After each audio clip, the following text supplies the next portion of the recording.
Pemirsa, peringatan Hari Pers Nasional HPN tingkat Provinsi Bali dilaksanakan di Gedung PWI Sabtu 29 Juni 2024 dan diisi acara diskusi.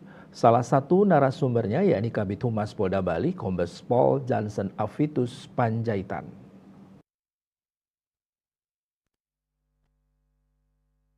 Peringatan Hari Pers Nasional HPN tingkat Provinsi Bali dilaksanakan di Gedung PWI Sabtu 29 Juni 2024 dan diisi acara diskusi. Salah satu narasumbernya yakni Kabid Humas Polda Bali Kombes Polisi Johnson Afitus Panjaitan. Pada kesempatan tersebut, Kombes Johnson meminta media massa turut menangkal hoaks, terutama menjelang pilkada serentak. Menurutnya media massa yang sudah melalui proses kajian atau filterisasi jangan sampai mengeluarkan berita yang meresahkan, apalagi saat ini banyak berseliweran informasi di media sosial. Tugas media terpercaya bisa memfilter dan ikut memberikan rasa aman.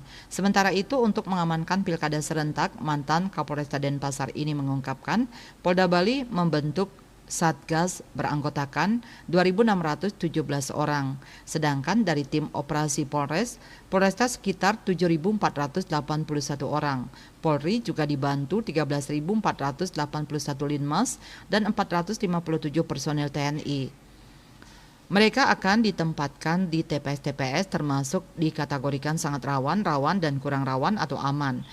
Pada prinsipnya pengamanan dilakukan secara persuasif. Pihaknya menjamin dan memastikan apapun bentuk gangguan keamanan akan dilakukan langkah penindakan. Johnson menambahkan berkaca dari Pilpres maupun Pileg, Bali aman. Namun situasi pilkada berbeda dan perlu antisipasi kerawanan di beberapa titik. Yang pasti ada 8 TPS yang rawan, misalnya di wilayah Denpasar atau Tabanan dan beberapa tempat lainnya. Kertanegara Bali Pos melaporkan.